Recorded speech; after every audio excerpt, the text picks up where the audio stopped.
1:08, bienvenidos. Esta noche de nuevo repleta de viajes, repleta de acontecimientos, repleta de sorpresas. Ayer caminábamos por la historia, es lo que permite la magia de la radio, pero casi siempre la historia que se cuenta es una historia antigua y lejana, una historia que está lejos de nuestro país. Es difícil, casi inconcebible, pensar que en nuestra península puede haber, por ejemplo, todavía hoy, ciudades perdidas. Incluso en ocasiones algunos célebres programas informáticos han permitido descubrir algunas de estas urbes antiguas desde el espacio, con satélite. Ha ocurrido hace no mucho tiempo. Carmen Porter, buenas madrugadas. Buenas madrugadas, Iker. La nave del misterio ayer estaba en el Valle de los Reyes, en este fin de semana de historia, y en esta ocasión va a estar en un lugar mucho más cercano, un lugar por el cual seguro que hemos transcurrido o transitado muchas veces, y por aquello de que las carreteras pasan por unos sitios y otros permanecen todavía al margen de cualquier adelanto, entre los bosques, entre las rocas, no nos hemos percatado de que podía haber, por ejemplo, una ciudad legendaria, una ciudad que evoca antiguos reinos, una ciudad, por qué no decirlo, fantasmagórica. Esta noche, en vivo, la nave del misterio se va a trasladar hasta la mítica Recópolis, un lugar del que se viene hablando en los últimos años. La mítica urbe, decimos, instaurada en el siglo VI en honor del célebre Recaredo, un lugar donde muchos afirman también que ha habido extrañas historias, otros piensan que es una herejía arqueológica, que es imposible que ese lugar sea exactamente el que dicen que es. Lo que nunca se había hecho es, bueno, sentir un poco estas ruinas, sentirlas a estas horas de la noche. Pero os prometo, amigos, que va a haber muchas más cosas. Vamos a hablar de un fenómeno prácticamente desconocido, o del que no se ha hablado mucho, incluso en los ámbitos del misterio. Son los TPL. ¿TPL? ¿Lo he dicho bien? ¿O T...? Guillermo León, buenas noches. Buenas noches, compañero. Lo he dicho mal, como es habitual en mí. TLP. ¿Qué son? Son las siglas en inglés de fenómenos lunares transitorios. Bueno, pues ahí está Guillermo, que está en un lateral. Carmen, tenemos visita de buenos amigos hoy. Nuestro webmaster y célebre ya analista informático Guillermo León, Alberto Granados, por supuesto, Noel Calero en la nave del misterio, con esta música maravillosa de Pink Floyd. Y ese Guillermo nos trae, junto con prestigiosos astrónomos, una historia tremenda que podríamos titular así, a bote pronto, Luces en la Luna. 1:12, ¿qué te parece, Carmen, si antes de acudir a estas mismas horas a esa posible Recópolis, abrimos nuestra vía de contacto, que hoy sí, compañeros, ya ha dejado de estar saturada, como ocurrió ayer con ese viaje al Valle de los Reyes? Líneas abiertas en el 7640, palabra clave, milenio, espacio y lo que queráis. Nos podéis hablar sobre Recópolis, podéis preguntar en directo a las personas que tenemos allí, a los especialistas que nos van a hablar de esta mítica ciudad. 7640, palabra clave, milenio, espacio y, como siempre, lo que queráis. Yo creo que nos lo cuenten los protagonistas, y está destacado allí nuestro querido compañero, nuestro reportero, nuestro amigo Juan Vallejo. Juan Jesús, buenas noches, buenas madrugadas, imagino que frías y casi heladas madrugadas allí. Buenas madrugadas, sí, que frías y heladas, aunque bueno, en las ruinas de Recópolis no hay cobertura y ahora mismo estoy en pleno corazón de la Alcarria, ese lugar mágico, aquel lugar que inmortalizó ya Camilo José Cela, ¿no? Y estoy ahora mismo en la casa de Emilio Villellas, y lo que se oye de fondo es el crepitar del fuego, porque el frío fuera es algo terrible, ¿no? Y ha sido un día muy duro, todo el día caminando por el campo, y bueno, la verdad que he sentido pues una sana envidia, ¿no? Porque yo que he andado por muchos países, que he buscado ciudades perdidas en la Patagonia, la ciudad de los Césales, que busqué el oro de Cíbola y que busqué muchas cosas y que nunca encontré, y de repente me he encontrado con una historia sorprendente, con una historia que he podido palpar hoy y tocar hoy con mis propias manos, ¿no? Y que me ha recordado en cierto sentido a la que pasó hace ya pues casi un siglo, ¿no? Una vez en Perú, cuando de repente Irán Bingham descubrió la ciudad de Machu Picchu pues casi por casualidad, ¿no? Como le ocurrió a mi compañero de hoy de aventura, que es Emilio Villellas, ¿no? Y te aseguro, Iker, que ante mi asombro, en medio de una pequeña selva mediterránea, ¿no? Que nos guarda la Alcarria como un tesoro, pues he podido caminar por encima de decenas de cimientos de casas, he podido pisar una plaza visigótica, posiblemente la única que a día de hoy hay en el mundo, y he visto, pues eso, las ruinas de una ciudad que fue parte de nuestra historia, parte de nuestro pasado, ¿no? Y he vivido en primera persona esa aventura y sinceramente todavía estoy impresionado de lo que he vivido y de lo que he caminado hoy. Pues nosotros, Carmen, que conocemos bien a Juan G., tiene que haber visto imágenes difíciles de olvidar, ¿eh? Difíciles de olvidar. Oye, Juan G., ¿por qué te ha impresionado tanto? ¿Puedes hacernos una fotografía panorámica de ese lugar que hoy muchísimos amigos a estas horas están descubriendo, en pleno corazón de la Alcarria, escondido de miradas curiosas, Recópolis? ¿Qué has visto? Pues ¿qué he visto? He visto, tal y como decían los textos antiguos, un bastión inexpugnable. ¿Inexpugnable por qué? Porque los visigodos, aquellos hombres sabios que derrotaron a Roma, cuando llegaron a nuestro país, intentaron crear una ciudad completamente, como he dicho, inexpugnable. Y he visto unos muros naturales que se alzan metros y metros, y encima un bosque mediterráneo, justo donde se cruzan el río Tajo con un afluente del Guadiela. Justo ahí lo que he visto es eso, pues una pequeña isla mediterránea. Hemos podido caminar por ella gracias a que Emilio conocía los caminos. Es imposible llegar, no hay manera, salvo que vayas en lancha y luego estés andando varias horas. Y lo que he visto es sobrecogedor. Y te lo explico en un segundo, quizás para que la gente lo entienda. Andando de repente por el medio del campo, atravesando los pinares, atravesando matojos, hemos podido llegar a ver la antigua puerta de la ciudad, ¿no? Acotada por muros y acotada por un paso natural. Una vez pasado este estrecho, hemos ido subiendo hacia arriba y hemos empezado a encontrar cimientos de casas, pero no una, ni dos, ni tres casas, sino de decenas de casas, hasta que hemos llegado directamente hasta un pequeño valle con un microclima dentro de la Alcarria, y estoy hablando de hora y media en coche de Madrid, ¿no? Algo realmente sorprendente, donde no haya vegetación y aparecen de repente pequeños túmulos de piedras que son los restos de esas antiguas casas visigodas. Y he podido seguir subiendo otra vez hacia arriba hasta que he visto las antiguas casas de los guerreros que dominaban desde los desfiladeros los posibles ataques que pudiera tener Recópolis. Realmente el que hizo esta ciudad, pienso que fue, aparte de un arquitecto, un gran estratega, ¿no? Y que pensó sobre todo en la seguridad de su gente. Pero no he podido evitar pues que venga a la mente pues eso, pues la leyenda de aquellos hombres que vivían en medio del monte, que vivían de la caza y de la pesca, que desde esa barbarie, muy entre comillas, fueron capaces de conquistar medio mundo.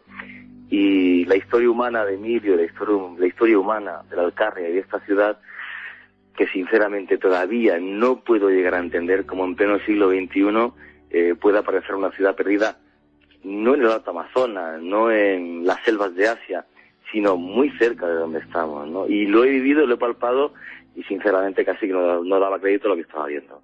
Juan G. se está refiriendo en varias ocasiones, está ahí con él, a Emilio Villegas, que es una persona que, bueno, tuvo la fortuna, imagino que el tesón, de encontrar esta especie de pequeña joya escondida en mitad de la Alcarria, una joya llena de historia, una historia olvidada. Luego preguntaremos, lo están haciendo ya en el 7640, si los visigodos guardaban un inmenso tesoro. Creo que también hay mucho que contar a ese respecto. Se ha hablado mucho de unas piezas de poder escondidas en diferentes partes del mundo conocido en aquella época, claro. Quizá alguna de ellas estuvo en Recópolis, quién sabe. Emilio, buenas madrugadas, amigo. Buenas noches. Emilio, tú eres el protagonista indiscutible de esta historia que nos gustaría conocer para todos los amigos de toda España y toda la gente que nos sigue a través de Internet en todo el mundo, que estarán viéndose un poco sobrecogidos. ¿Cómo es esto de una ciudad perdida? ¿Cómo te enteras tú de esta historia? ¿Cómo te topas con el misterio de esta Recópolis? Bueno, como me enteré, pues es una cosa muy simple. Iba a cazar, iba a una montería, pues con amigos, como tantas otras veces, y un viejo del pueblo, el tío Tollos, pues me contó que cuando subiera a mi puesto, que estaba en lo alto de la montaña, que me fijara bien porque iba a la ciudad de Repópolis. Y le dije, pues ¿cómo de Repópolis? Repópolis o... Digo, Recópolis está en Zorita de los Canes. Entonces no, dice, bueno, es que los de Madrid no tenéis ni idea de lo que decís, ¿no? Esto es la ciudad Repópolis. Bueno, lógicamente yo no le di demasiada importancia al tema, porque estas cosas normalmente se cuentan en muchos sitios de nuestro país y realmente no le di demasiada importancia, pero realmente también me encontré otra serie de cosas que me llamaron la atención, ¿no? bueno, aquí era un rey muy fuerte el que hizo esta ciudad, se comunicaban como los indios, eran guerreros muy valientes y tú mira por ahí arriba y luego cuéntalo que a lo mejor te hacen más caso que a mí. Bueno, pues ya con esa idea un poco utópica, como pasa muchas veces, pues subía a cazar por allá arriba y pues al poco tiempo, en la parte aquella alta, pues me di cuenta de que empecé a ver algunas cimentaciones, algunas cosas que me llamaron la atención y sobre todo la situación estratégica de la zona, que es absolutamente insuperable, ¿no? Pues a partir de entonces, pues me documenté, empecé a estudiar el tema. Y conviene decir una cosa, yo no podemos decir que la Recópolis o Recópolis de Buendía, como le llaman la gente de la zona, sea una ciudad perdida, sino yo más bien diría que es una ciudad olvidada. Olvidada. Exactamente, es una ciudad olvidada. A principios del siglo pasado se fijó la Recópolis en Zorita de los Canes y sigue allí hasta ahora. De hecho, hace poco se ha inaugurado un parque arqueológico sobre la zona, ¿no? Fíjate, Emilio, que estoy leyendo ahora mismo un reportaje que nos hacías llegar de la revista Historias de Iberia Vieja. Dice: Emilio Villellas es el artífice de un descubrimiento arqueológico sin parangón. Imagino que esto ha causado cierta expectación porque ¿por qué este olvido? ¿Por qué en pleno centro de la península no se había percatado casi nadie de la existencia de una ciudad que, según dicen las antiguas crónicas, se hizo a imitación ni más ni menos, a su escala, en su tiempo, de la actual Toledo? Es impresionante. ¿Cómo no había noticias sobre estas? ¿Por lo abrupto quizá del paraje donde se encontraba? No exactamente es que no hubiera noticias, es una cosa que no es que la haya, pero no es que se me haya ocurrido a mí. Yo nunca he dicho que sea Recópolis, han dicho que era Recópolis aquellos muchos historiadores antiguos. Desde el siglo X, se puede enumerar un montón, puede hablar de Rasis, puede hablar de Ambrosio de Morales, puede hablar del padre Nau, puede hablar del padre Flores, de un montón de historiadores más recientes incluso, que fijaban Recópolis allí, pero pues es un enigma que yo realmente no es lo que me movió a investigar todo aquello, porque claro, cuando tanta gente, y tanta gente importante, porque Ambrosio de Morales, a mi juicio el primer arqueólogo español, pues la situaba allí, exactamente allí, en uno de los sitios más altos y fuertes que había en España, y además daba detalles. El padre Nau, otro jesuita que vivía cerca en un monasterio del Santo Desierto, de los Carmelitas, pues también decía, y ese dio unas pistas un poco utópicas al principio, pero que realmente poco a poco vamos viendo que sí tenía razón también, ¿no? Oye, mire una cosa, se habla de 200 casas, una plaza de más de 35 metros de diámetro, fortificaciones, murallas.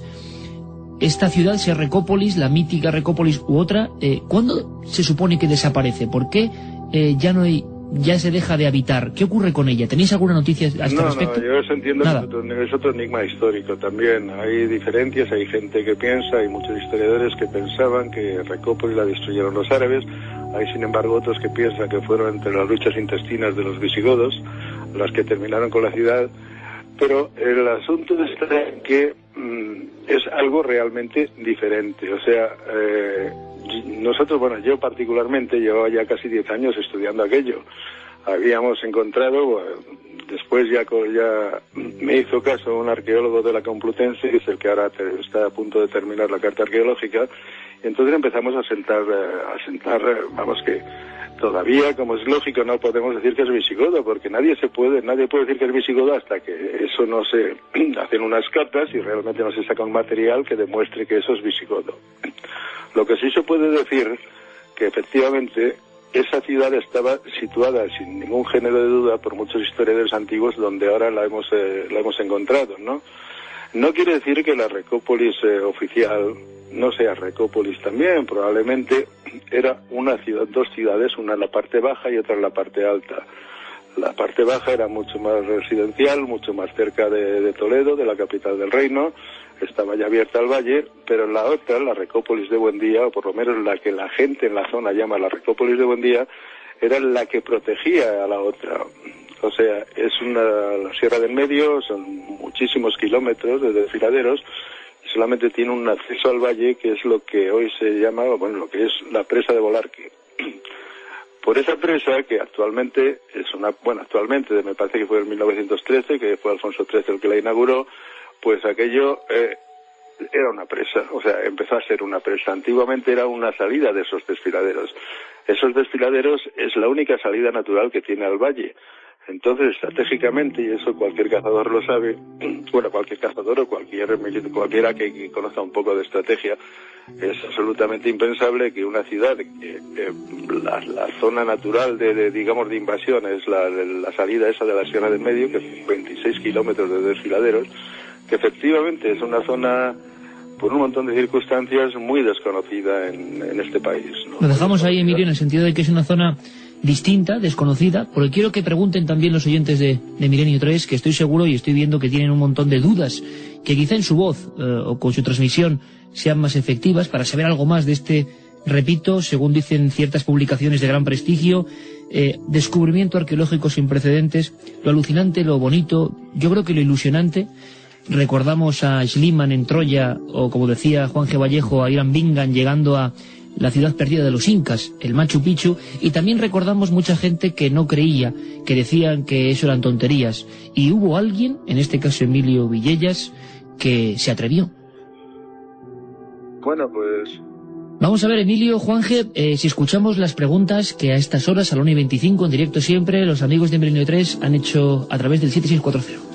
Pues vamos con esas preguntas que nos llegan en esa vía de contacto. Jesús de Águilas nos pregunta si tiene algo que ver Recópolis con Tartesos. ¿Se sabe algo de esta? Gracias por estas noches. Juanje, que es un especialista en Tartesos, imagino que no tiene mucho que ver ambas historias, ¿no? Aparentemente. No tiene nada. O sea, Tartesos es la gran ciudad perdida por excelencia en la historia de España. La número 1 en ese top 10, digámoslo así, de ciudades perdidas en el mundo, casi, ¿no?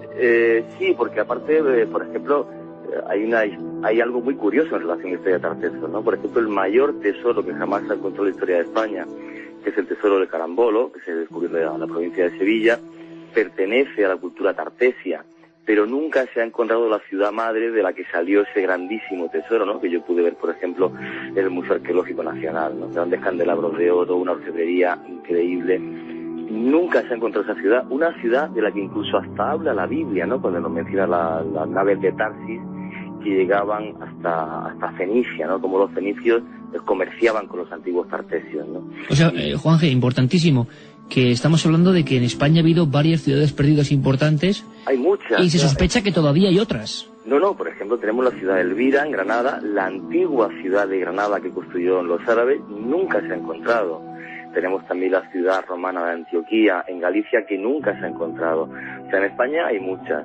Lo que me ha fascinado de la historia de hoy, yo estoy convencido, por las explicaciones de Emilio y el haber andado hoy por la zona, pues por ejemplo, de que yo he estado hoy en la auténtica Recópolis, quizás porque los textos históricos así lo afirman, ¿no? De que era, por ejemplo, un bastión inexpugnable.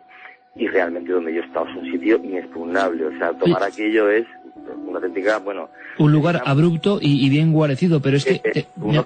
Sí, dime. No, Juanje, es que quería preguntarte que hay muchísima gente que pregunta lo que yo decía antes. Tú hablabas ahora de tesoros, de Tartesos. Mucha gente identifica a los visigodos con ese célebre tesoro que tú has perseguido en otros puntos de España. Al escucharme decir que esta ciudad, descubierta por Emilio Villellas, se hizo imagen y semejanza de alguna manera del antiguo reino que era Toledo, mucha gente ha recordado la historia esa de la mesa de Salomón, las reliquias de poder escondidas en algún lugar, y mucha gente en el 7640 pregunta, quizá escogieron un lugar mucho más abrupto que Toledo para esconderlas, así, soltándolo como teoría.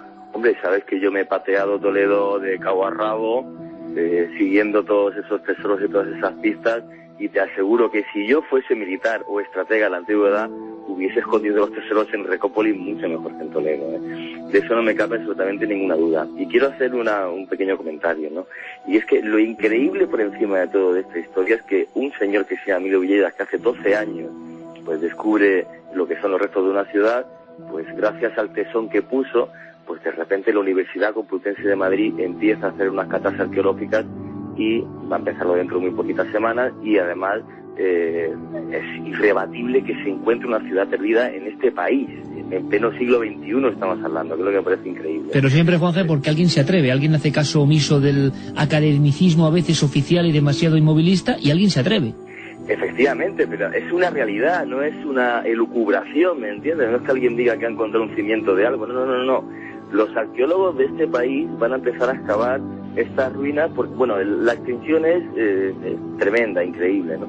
Y respecto al resto de ciudades perdidas que quedan en España y de tesoros que quedan por encontrar, que quedan muchísimos, y me vienen a la mente, por ejemplo, incluso hasta tesoros marítimos. Yo sé que hay un arqueólogo en este país que ha localizado el Santo Cristo de Maracaibo, que es un barco que vino cargado de oro desde América hasta las costas gallegas y que está muy cerquita y que hace no mucho tiempo se ha localizado exactamente el lugar donde está, ¿no? Pues precisamente ahora, dentro de unos minutos, Juanje, vamos a hablar con Alberto Granados de otros tesoros perdidos en diferentes puntos de España que están recuperándose, que han sido robados. Hay un lío formidable en torno a eso. Carmen, ¿me decías? Bueno, muchas personas que nos preguntan cuál es el lugar exacto donde se sitúa Recópolis, que quieren ir allí. Nos dicen también dos preguntas. Primera, ¿es posible llegar a Recópolis Alta para una persona con un coche y ganas de caminar?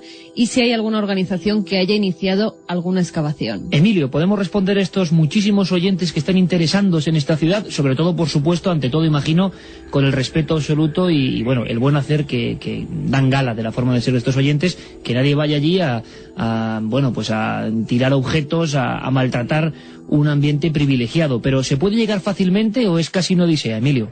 Pues no se puede llegar fácilmente. Es un sitio muy abrupto, es una península entre los dos ríos, o bien hace falta un barco para cruzar el río, o bien se puede subir por la parte norte, pero es bastante dificultoso. Y además estamos hablando de una zona o de un yacimiento que tiene una extensión enorme. Tiene una extensión enorme que actualmente, después del incendio que hubo en el año 2003, un incendio poroso, pero que dentro de la desgracia que supone todos estos incendios forestales, a nosotros nos ayudó enormemente para ver muchas cosas que antes no veíamos. O sea que las llamas limpiaron un poco el camino y dejaron florecer la ciudad más todavía de lo que estaba. Sí, no, el asunto es que después de ese incendio pues han quedado descubiertos con las llamas pues un montón de, por ejemplo, la plaza de la que nos referimos, que realmente es un asunto impresionante, pues ha quedado descubierta. Antes teníamos la sospecha, ya teníamos que había una zona circular allí, pero claro, la vegetación es tan tremenda. Estamos hablando de un bosque mediterráneo puro y duro. Del bosque mediterráneo, pues bajo mi punto de vista, yo ya conozco algunos bosques del mundo, es el más penetrable de todos. Esa zona es de una riqueza botánica impresionante. Ahí es el sueño de un botánico. Es algo realmente tremendo, es muy bello, pero al mismo tiempo es muy duro. Es muy duro andar por aquella zona. Entonces, no me extraña que mucha gente que conocían las referencias del sitio, pues no hayan encontrado nada, porque si no sabes exactamente, primero hay que saber andar. Primeramente hay que saber andar por un bosque de estas características. Que no es fácil. No es fácil, no.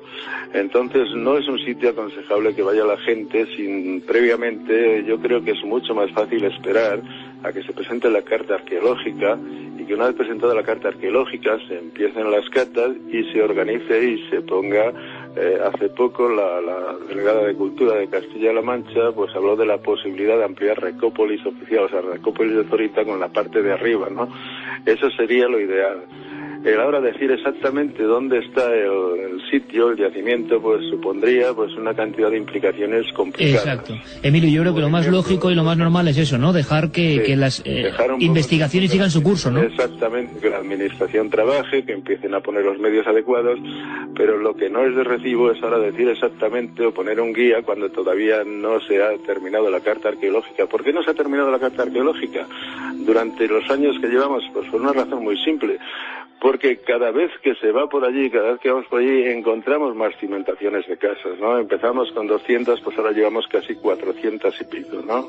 ¿Y se calcula, Emilio, cuánta gente pudo vivir allí?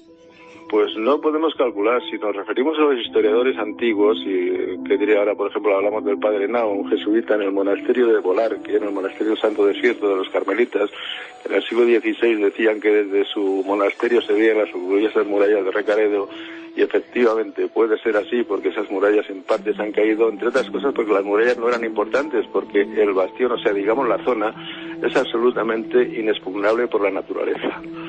O sea, hay que tener en cuenta de que allí tenemos caídas de esos desfiladeros de 30, 40 metros, a las que hay que añadir el nivel que tiene el río, lo mismo el Tajo que el Guadiel, aumentado por el pantano.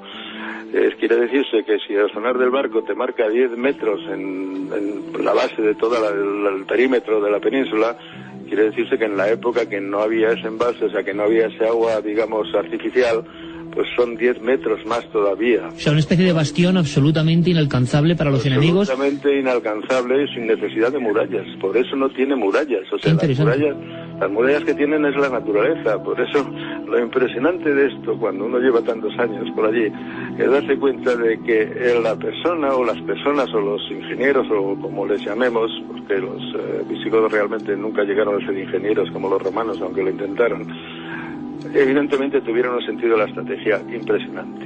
Entonces, cualquier persona que tenga un poquito de idea de estrategia, pues puede analizar esto, ¿no? Quiere decirse, y vuelvo a repetir lo de antes, que esas murallas naturales que ahora se ven impresionantes, había que añadirles 10 metros más, que es el agua artificial que tiene con el embalse.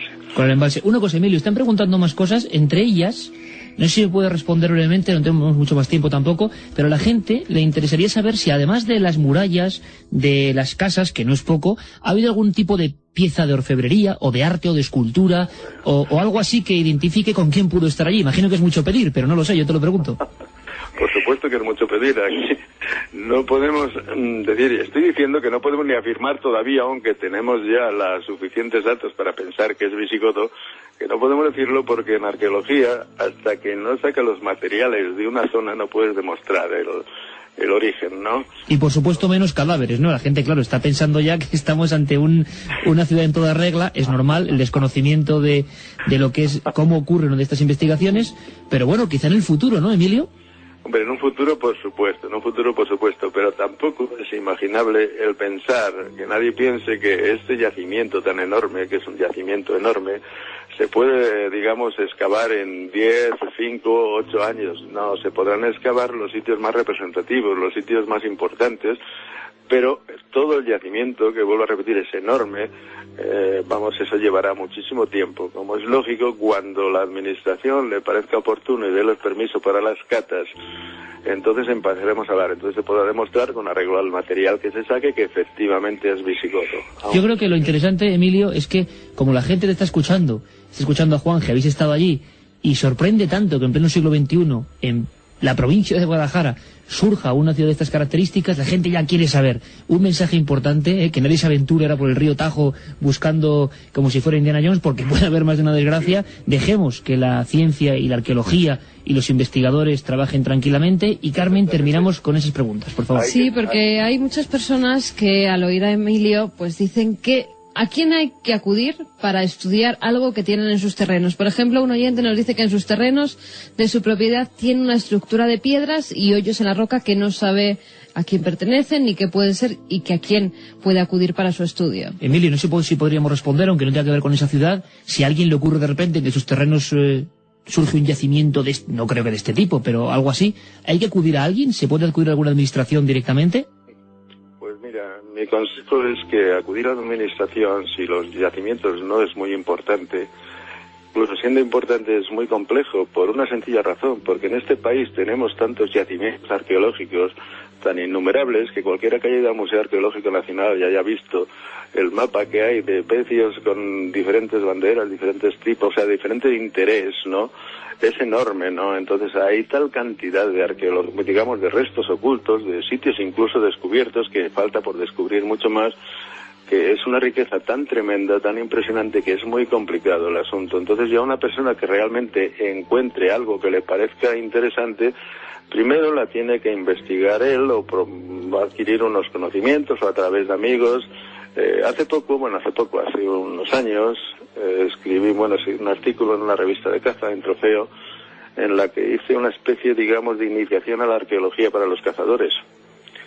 Es importante lo de los cazadores porque los cazadores nos metemos en sitios donde realmente la gente no se mete nunca, ¿no? Entonces también es importante que ese cazador que se preocupa por esto, pues que sepa analizar unas piedras, ¿no? Que sepa analizar el sitio donde la ha encontrado, que sepa analizar la estructura de las piedras, que no confunda una paridera, como pasa muchas veces en los pueblos, que confunden una paridera con algo que no es una paridera. Es un tema realmente complejo.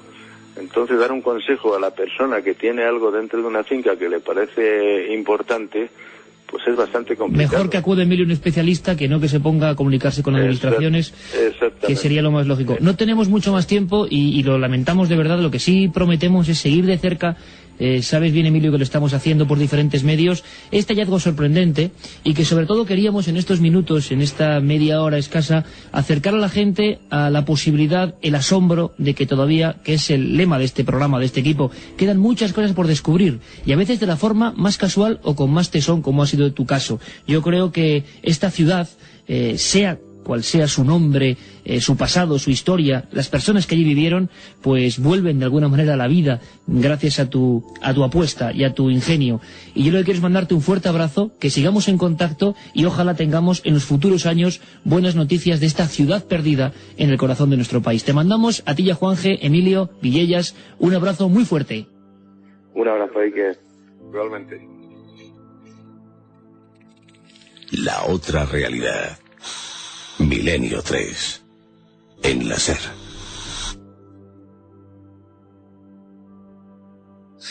2:20, Carmen, sorprendente que esté ocurriendo esto. A la gente le sorprende mucho que en esta era donde casi todo parece ya inventado se descubran ciudades. Y tengo aquí fotografías, es impresionante, en busca de la Recópolis de Buendía, muros impresionantes, casas, estructuras que de verdad sorprenden, pero la clave es que, claro, la gente se mueve por carreteras, pocas veces se interna en los bosques hoy en día. Es más, yo estoy viendo la imagen de la típica persona que acude a los bosques a pasar aventuras, safaris en África, y pasa a través de, no sé, la Nacional 2 por lugares completamente inexplorados, donde nadie entra, apenas algunos animales. Y entonces ocurren sorpresas como esta, que a mí desde luego me encanta informar de ellas. Pero hablando de informar, Carmen, si te parece, a estas horas vamos con uno de esos documentos que merecen mucho la pena. Toda la esencia de Milenio 3 viene recogida en los mejores documentos elaborados por el programa. A veces es fácil elegir. Ron Brugal, Esencia de Santo Domingo. Hace apenas unas semanas, en la web hermana de este programa y de Cuarto Milenio, en ikerjimenez.com, se publicaba un reportaje de Miguel Gilarte, presidente de la Asociación de Astronomía de este país, una persona que sabe de verdad del cielo, que puede identificar fenómenos, descifrar otros. Y yo creo que daba en el clavo de un fenómeno que ha sorprendido a observadores de todos los tiempos. Observadores que de repente miraban nuestro satélite, la Luna, y veían luces. Algunas saliendo de cráteres, parece. Otras generando extrañas formas. Y claro, las interpretaciones han variado. La Luna hoy es la siguiente manzana del cosmos, por lo tanto, como decimos, no hay margen para el misterio. Pero esas luces, que yo me he equivocado al decirlo, esas luces, Guillermo León, buenas noches. Buenas noches, compañero. TLP. Siguen siendo un misterio, estás ahí lleno de documentos, se vienen observando desde hace mucho tiempo. Yo quiero que ahora, bueno, primero creo que vamos a conectar con Miguel Gilarte, del Observatorio Astronómico de La Plata, en Sevilla, y presidente, como he dicho, de esta Asociación de Astronomía de toda España, para que nos informe qué está ocurriendo, y luego nos cuentas algunos de los casos más extraños, que quizá puedan explicar la fascinación por esas luces que salen de los cráteres, por esa inquietud que nos daba la Luna, no solo por su aspecto mortecino, sino porque ocurrían cosas. Pero no estamos hablando de ufología, estamos hablando de astronomía con misterio. Miguel Gilarte, amigo, buenas noches. Buenas noches. TPL. Su traducción al español es Fenómenos Transitorios Lunares. Hablamos de luces concretas que aparecen, desaparecen. ¿Cuál es el misterio del TPL, Miguel? Bueno, la primera referencia que tenemos, por lo menos aquí en España, es de 1778 del astrónomo Antonio de Ulloa, que ya vio luces en la Luna. Realmente estos son fenómenos inexplicables que ocurren en la Luna sin repetición puntual para su estudio, cosa que sería vital para los científicos. Pero sin embargo algunos científicos y astrónomos de renombre lo han visto una sola vez, eso sí. ¿Siempre una sola vez? Sí, hay un astrónomo también de renombre, Wilkins, que lo vio 2 veces, pero esto es una cosa notable, digamos que es el único caso, ¿no? Pero hay muchos astrónomos muy conocidos, de épocas muy diferentes, que sí lo han visto puntualmente, pero no un fenómeno repetitivo que la ciencia pueda abordarlo. Por eso son fenómenos sumamente extraños e inexplicables. Oye, Miguel, nos ponemos un poco en tu pellejo ahora mismo en el observatorio. Una noche estás observando nuestro satélite, enfocas con los potentes telescopios, y si te encuentras con este fenómeno transitorio, ¿qué estarías viendo a través de la lente de tu telescopio? vería luces que parecen salir de la Luna de forma espontánea de ciertos cráteres. Hay cráteres donde se repiten mucho más estos fenómenos, pero realmente no se tiene una explicación científica al fenómeno, máxime cuando sabemos que la Luna es un mundo que está completamente muerto. Es uno de los mundos del sistema solar que más muerto está. Prácticamente la Luna lleva muerta casi desde que nació, es decir, hace unos 4.500 millones de años. No se ha visto actividad volcánica en la Luna desde que están los telescopios. No se ha visto absolutamente nada, no se ha visto ningún movimiento repetitivo en la Luna, con lo cual estos fenómenos son puntuales y sumamente misteriosos. Entonces, se le puede dar cualquier enfoque. Unos lo han descrito como luces que aparecen en ciertos cráteres, otros incluso decían que eran humos que salían del centro de algunos cráteres y se desplazaban, cosas sumamente misteriosas porque es que la Luna es que no tiene ni viento, con lo cual no sabemos cómo se pueden desplazar. Algunos llevaban la imaginación mucho más lejos y pensaba que eran pues masas de animales que se desplazaban sobre la Luna. Claro, pues sabemos que en la Luna no hay absolutamente nada de oxígeno, la vida es prácticamente imposible sobre la superficie y seguimos con el misterio. Es decir, no hay nadie quien resuelva ese misterio, pero existe.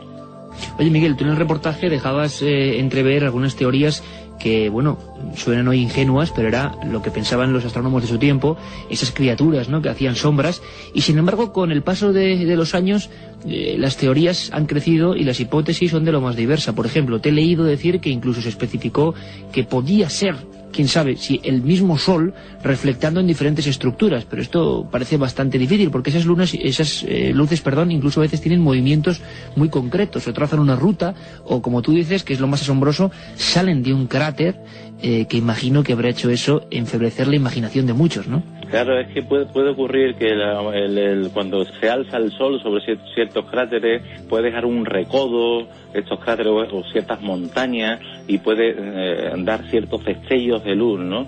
Con un telescopio, con unos prismáticos, se pueden ver perfectamente cómo nace el Sol en las cimas de ciertas montañas que están todavía en la oscuridad, ¿eh? Entonces esto nos puede llevar a cierto error, pero realmente es la luz del Sol que ahora mismo está reflejándose sobre montañas altas, ¿no? Entonces es posible que pueda ocurrir estos acontecimientos, pero solamente para personas inexpertas, porque un astrónomo refutado pues no puede pensar esto. Es decir, estos astrónomos que han visto estas luces misteriosas no pueden decir qué son realmente. Máxime cuando en la Luna no hay volcanes activos. Las zonas que vemos nosotros de la Luna, que parece que tiene una cara, que se ven los ojos, se ven la boca, estos se llaman mares. Los mares realmente están hechos de lava, pero no de lava volcánica, sino de cuando se estaba formando la Luna, que es cuando se agrietó la Luna, es cuando empezó a salir la lava, o por impacto de grandes asteroides, pero no por volcanes.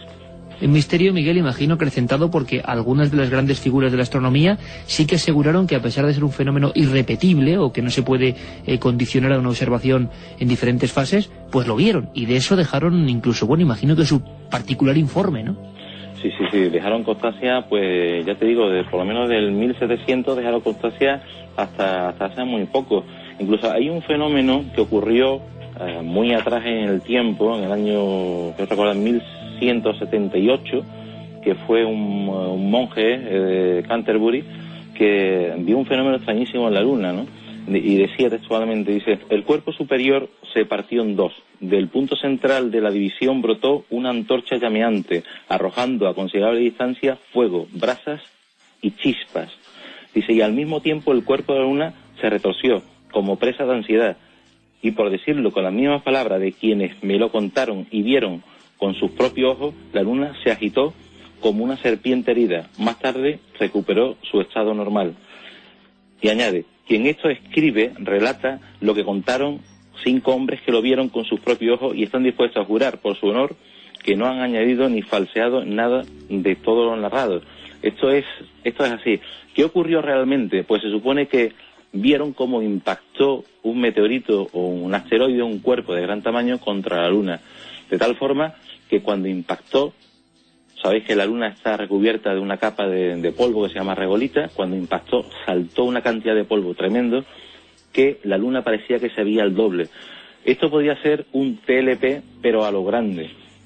tremenda la descripción de este fenómeno, que estoy seguro, Miguel, que muchísima gente hoy pues escucha por vez primera, y que es una de esas pequeñas anomalías que de vez en cuando se han colado en la historia de la astronomía y que hemos querido recordar pues con un experto como tú. Te emplazo desde luego, Miguel, a que una noche, si te parece, recorramos, porque creo que es un programa que podría ser muy, muy, muy bonito y esclarecedor, pues todavía los misterios que quedan, por ejemplo, en la siguiente manzana cósmica, ¿no? Para no ir mucho más lejos, en el propio sistema solar. Te mandamos un fuerte abrazo y te agradecemos haber estado en nuestro programa. Miguel, un abrazo muy fuerte, amigo. Bien, muchas gracias, Iker. Vamos con más mensajes que nos llegan a esta vía de contacto 7640, como el de Juanca. Buenas madrugadas, Carmen, Iker y compañía. Lo de Buenas las madrugadas. luces me hace pensar si alguien ha estado realmente en la Luna. Un milenio adicto. Oye, Guillermo, de este tema no sé por qué no se había publicado mucho, pero hay muchísimas observaciones. ¿Cuáles son las últimas, digamos, las más cercanas a nuestro tiempo de estos TLP? Las más sorprendentes son del siglo XIX, pero de este último siglo, bueno, el siglo XX, tenemos en el año, bueno, un poco antes de lo que es la llegada del hombre a la Luna, porque es sorprendente el dato de que un par de años antes de la llegada a la Luna, estos fenómenos como que dejan de reportarse, o por lo menos ya no se habla tanto de ellos, ¿no? Como Interesante. hubo un boom en lo que es el siglo XIX, 1867, 1877, que se habla, bueno, ya incluso de luces que se mueven, De cráter a cráter. de cráter, exactamente, e incluso de luces, formando un triángulo, como hemos ilustrado en la web, que nadie crea que es una imaginación nuestra, no, es algo que se ha tenido constancia, e incluso hay, bueno, en ese año 1867, donde hay constancia de agrupaciones enormes de luces, 21 luces a la vez. 21 luces a la vez en la superficie de la Luna. ¿Os imagináis por un momento, Carmen, a los observadores astronómicos con otros medios de otro tiempo, donde todavía se creían los selenitas? Claro, es que hace 2 siglos, siglo XIX, la observación de la Luna no era la misma, con el mismo concepto que hoy. Se creían seres que vivían allí. Creían seres, bueno, una de las teorías hasta principios del siglo XX era que eran animales que iban corriendo por la superficie de la Luna, porque todavía no se tenían conocimiento cierto digamos, de si existía una atmósfera, que, bueno, se creía esa hipótesis, ¿no? Sin embargo, hasta los años 60 del pasado siglo, hasta los años 60, poco antes de que el Apolo 11 llegue a la Luna, si es que llegó, porque muchos ya sabéis que piensan que no, yo pienso que sí, pero 2 años antes se reduce totalmente la visión de esas luces. En el año 66 tenemos aquí una de las últimas observaciones, el 30 de abril de ese año, y es curioso que, bueno, que el fenómeno, pues, a partir de esa fecha deja un poco de remitir, ¿no? A mí me sorprende, bueno, que se tiene constancia de estos fenómenos cuando, digamos, ya los astrónomos disponen de instrumentos potentes del siglo XVIII, y ya son más de 2 siglos, son 200 y pico de años que bueno, que se es de suponer que si con tal avance de telescopios y de medios, ya se tendría que tener una explicación más que coherente para explicarlo. Sin embargo, no es así, ¿no? Hay distintas hipótesis, que si son efectos ópticos, tan recurridos como siempre, que si son fluorescencias extrañas, que si son extraños cráteres, pero bueno, hasta la fecha, año 2006, se tiene constancia en cualquier libro, cualquier geólogo, que la Luna es un astro muerto. No, estuvimos en la Luna, no hemos encontrado evidencia de que sea un astro como la Tierra, como Marte, que se sabe que tiene una geología activa, y sin embargo se sigue recurriendo a la hipótesis de que, bueno, tengo por aquí el año 39, me parece que es, si no me equivoco, una extraña observación de una nube que flota por la superficie de la Luna, se desplaza de un cráter a otro. Una visión un poco extraña, y llama también mucho la atención que, bueno, no estamos hablando de cualquier astrónomo, son astrónomos de bastante renombre. 1788, bueno, Herschel, descubridor del planeta Urano, una persona que, descubridor de Urano, otro planeta misterioso, por cierto. No estamos hablando de un cualquiera. Estamos hablando de un cualquiera que tiene ya, pues, la vista muy curtida, muy trabajada. Y bueno, sigue llamando la atención en los círculos astronómicos, ¿no? A mí lo que me sorprende, Guillermo, fíjate, es que hoy, en esta hora, hemos descubierto una cosa que me parecería imposible, que es una ciudad perdida en Guadalajara, y un fenómeno que luego la gente dice, no, es que estamos siempre con los fenómenos de siempre, el mundo del misterio. Una ciudad perdida en Guadalajara y unos fenómenos llamados TLP, de los que ahora podrán decir yo soy experto, el otro no sé qué, no se sabía casi nada. Ha inspirado a muchos se ha escrito mucha literatura, incluso, bueno, la famosa película en 2001, basada en la novela del Centinela, se basa, bueno, en la novela, en la película es a través de una señal de radio y en la novela pues a través de una luz que se ve en una cima, pues bueno, pues ha calado por lo menos la imaginación de escritores y de científicos. Pero que ha sido siempre un mundo muy centrado en la astronomía. ¿Qué piensa la gente? Carmen, luego me gustaría saber opiniones. Hacía referencia a lo que Guillermo nos acaba de decir, El Centinela, novela de Arthur Craig, de la que se basa 2001, una odisea del espacio, explica el descubrimiento de la luna de una pirámide luminosa. María de Soria, le gustaría saber si esas luces lunares se pueden observar desde casa con un telescopio habitual. Bueno, lo de las luces en la luna ya ha provocado un cataclismo en el 7640. Siempre que hablamos de la luna, tan cerca y tan lejos, siempre pasa esto. En la segunda hora, si queréis, comentamos vuestras opiniones. Luces en la luna, a veces rojizas, blanquecinas, yendo de un cráter a otro, que se detienen, fíjate qué dato más interesante ha dado Guillermo, Carmen, justo antes de la llegada del hombre allí. ¿Qué puede ser? ¿Por qué ese comportamiento? Los observadores astronómicos, lo decía Miguel Gilarte, Guillermo, el presidente de la Asociación Astronómica en España, suelen ser muy puntuales. La mayoría de astrónomos solo les ha visto una vez, ¿no? Una vez o algún colega. Bueno, de hecho hoy día hay redes de observación por todo el mundo. A través de internet cualquier amigo de Milenio puede entrar y ver, bueno, que hay multitud de redes de informadores. No existe, como dato curioso, no existe una foto, un vídeo, y eso que hay bastantes medios hoy día observando la luna y multitud de sondas que tienen mapeado al metro y al milímetro el terreno. Y bueno, aquello persiste. A mí me comentaba Miguel cuando me pasaba este artículo, que a mí me sorprendió bastante, como todo lo que nos ha pasado hasta ahora, porque bueno, el anterior de la Luna también, del Apolo 12, fue bastante curioso. Y bueno, me comentaba que él no había visto ninguno, y que bueno, quizás pues no llegue a ver ninguno.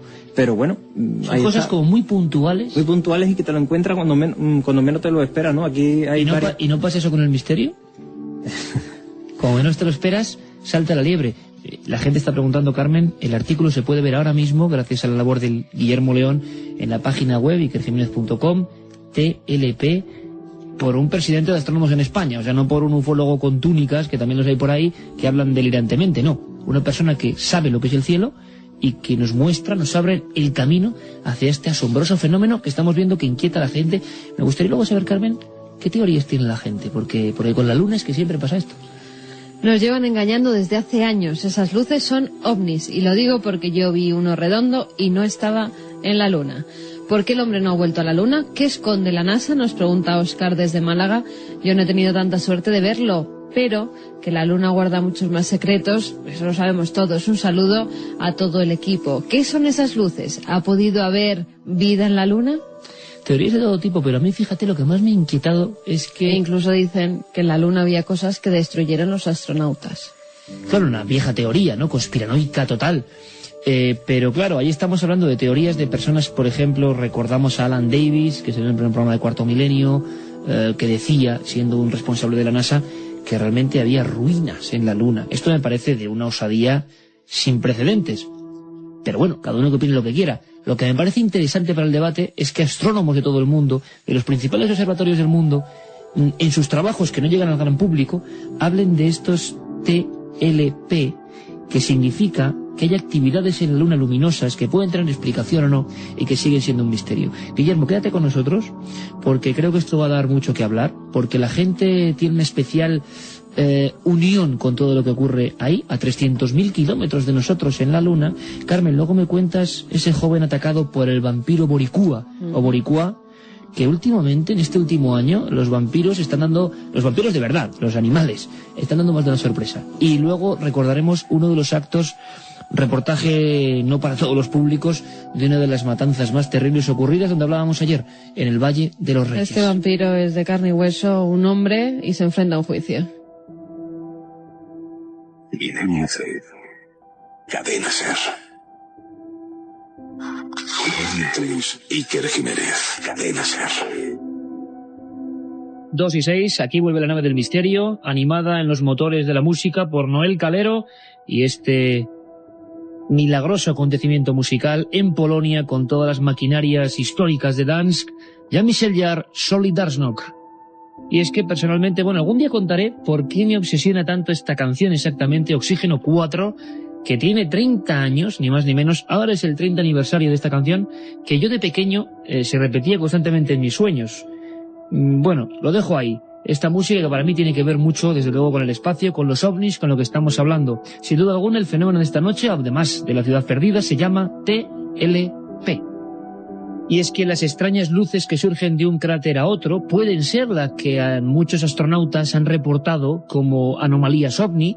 Recientemente, Buzz Aldrin afirmaba que, efectivamente, en la famosa misión Apolo 11 les había perseguido un objeto misterioso que está ahí, sin identificar. Pero ha habido otras teorías mucho más polémicas, por ejemplo, enarboladas en algún programa como la serie Planeta Encantado de Juan José Benítez, que fue espectacular en cuanto a su acogida porque se expresaba la opinión, la teoría más o menos conspiranoica, seguida por muchos, avalada por muchos, de que realmente los astronautas vivieron cosas extrañas, se grabaron por radio, incluso hay quien dice que se grabaron en primitivas cámaras, que no eran ruinas, las que se emitieron, efectivamente, era una recreación. Era una recreación, unas especie de ruinas, una especie de lugares extraños, donde los astronautas poco menos que se sentían como en una ciudad antigua. ¿Qué hace una ciudad antigua en la Luna? Pues hombre, evidentemente, de cara a la ciencia y de cara a la lógica incluso suena un poco delirante, pero como no sé qué es más delirante, sino que haya una luz extraña en la Luna o una ciudad, o que en pleno Guadalajara, aquí mismo, se descubra otra. O sea, siempre hay un margen para la sorpresa, pero ya desde entonces, desde las primeras observaciones del ser humano, de otros seres humanos vagando en el espacio, se habla de luces. Guillermo León, nuestro webmaster compañero y analista informático de Cuarto Milenio, nos decía que en ocasiones, haciendo un triángulo, otras 21 luces. Y la pregunta es, ¿qué hacen 21 luces en la superficie de la Luna?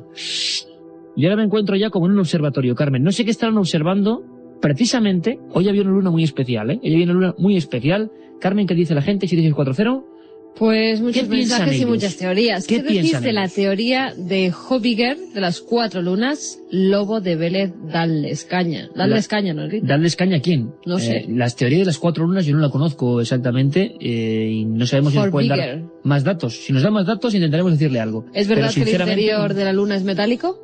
Interior de la luna metálico, ¿no? La verdad es que ha habido muchas teorías de ese tipo, pero muchas de ellas llegando hasta unos niveles no de conspiranoia, sino de auténtica ciencia ficción. Samu, desde Madrid, ¿será verdad que cuando llegaron a la luna vieron algo, se asustaron y la bombardearon? Eso explicaría que las luces no volviesen a aparecer. Bueno, vamos a ver, Guillermo, sobre la teoría de... hay que decirlo, lo expresó en ese reportaje con José Benítez, sobre, creo que era uno de los últimos capítulos de la serie Planeta Encantado, que digo por otro lado que ojalá vuelva a emitirse, ojalá tengamos y que más también hay información. que decir que no quitaron la serie por ese capítulo, como se dijo. También, porque es que hay una cosa muy interesante, y es que cuando se habla de la Luna hay una conspiranoia tal que acusaban, por ejemplo, a Televisión Española en su época de haber quitado el programa de nuestro querido amigo, que quizás esté ahora mismo por esos universos encontrando secretos, Fernando Jiménez del Oso, 600 y pico programas, y de repente, claro, los telespectadores se encuentran con que su programa predilecto ha desaparecido. Y precisamente una de las últimas emisiones fue otro de esos grandes mitos extraños, Guillermo, Alternativa 3, ¿te acuerdas? Alternativa 3. Que era algo parecido a lo que hablan de la Luna, pero en Marte, más o menos, ¿no? Y en la Luna resulta que da la casualidad que una de las últimas emisiones de Planeta Encantado de Juanjo Benítez es sobre este tema de la Luna, y también no se vuelve a emitir la serie, aunque se habló de que iba a haber un Planeta Encantado 2. Se emitieron los 13 programas que tienen contratados las cadenas, y ahí se acaba. Lo que pasa igual, Carmen, el gran público no sabe que los bloques, nosotros ahora mismo, que vamos a continuar, por supuesto, y yo creo que es una buena noticia, porque mañana... Buena para algunos. 11 menos 20, se emite el último programa de Cuarto Milenio. Buena para la gran mayoría. Digo yo, los que le guste el misterio, lo hagamos mejor o peor. Entonces mañana llegamos al programa 13, y hay que decir que el programa 13 siempre es una frontera. En televisión, habitualmente, los programas renuevan cada 13 programas. Yo lo que os puedo decir, Alberto, podemos decirlo, ¿verdad? Buenas noches. Muy buenas noches. Aparte de flamantes incorporaciones al equipo, Guillermo ya estaba, pero ahora Alberto también. Sí, señor. Es que durante mucho tiempo, Carmen, que caramba, vamos a decirlo, durante mucho tiempo va a haber Cuarto Milenio. Vamos a tener Cuarto Milenio, claro que sí. Para rato. Va para largo. Bueno, y estamos muy contentos de que la familia de Milenio 3 y de Cuarto Milenio, que es la misma, esté unida. Pero la gente igual no sabe que cada 13 se renueva. Qué curioso. La gente dijo, Juanjo Benítez y su serie hablan de la Luna y de los bombardeos a la Luna incluso, tremendo, y se acaba la serie. No habían contabilizado que le tocaba acabar la serie, pero la conspiranoia está ahí constantemente y en Internet ha sido tremendo, ¿verdad, Guillermo? Tremendo. Antes de que se me olvide, quería comentarte dos cosas. El recorrido que ha hecho Miguel antes, histórico de observaciones, hay que puntualizar que ya en el año, entre 1867 y el año 77, ya se postula la teoría de que esas luces sean manejadas por seres inteligentes. Seres inteligentes. Que nadie diga que hemos dicho nosotros por primera vez que podría ser algún tipo de inteligencia que no viene de nadie afín al misterio, vamos. Exacto.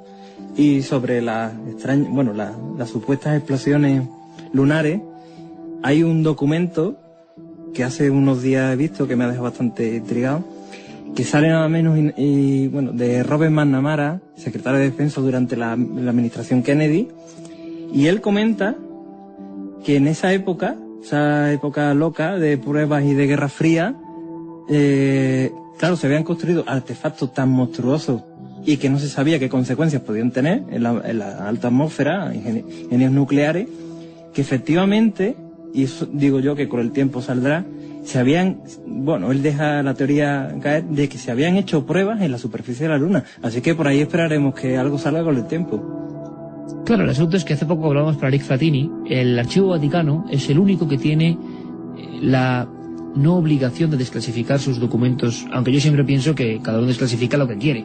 Pero oficialmente por ley, creo que son 50 años, ¿no?, para asuntos militares concretos en Estados Unidos. Por lo tanto, si hablamos de los 60, caramba, hacia el 2010... deberíamos saber qué verdad hay sobre esas pruebas en la era Kennedy, supuestamente en la Luna. Material de increíble novela, de todas formas, ¿eh? Si la Luna está muerta en su superficie, ¿habrá vida en su interior? Las TPL se dejarían de ver porque sabrían que íbamos a ir. Nos dice Lourdes desde Las Palmas. Soy Miguel de Sevilla. Lo que más me preocupa de la Luna es que está muy cerca de casa. Parece seguro que algo pasa y nadie parece saber qué es eso que pasa. ¿Estas luces pueden ser el resultado de alguna prueba secreta?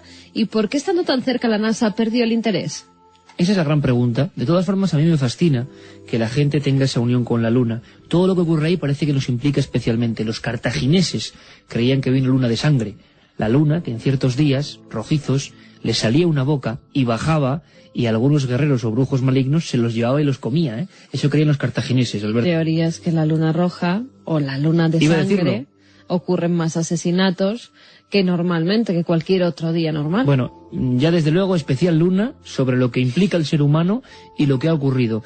Guillermo, el silencio absoluto en torno a la Luna. Creo que es uno de los grandes temas, millones, no digo miles, millones de mensajes enfrentándose en las diversas vías del ciberespacio de personas pro investigación en la Luna y en contra. La gran pregunta que todo el mundo se hace en la red, de la que tú eres experto y controlas perfectamente, es ¿por qué no se ha vuelto, no?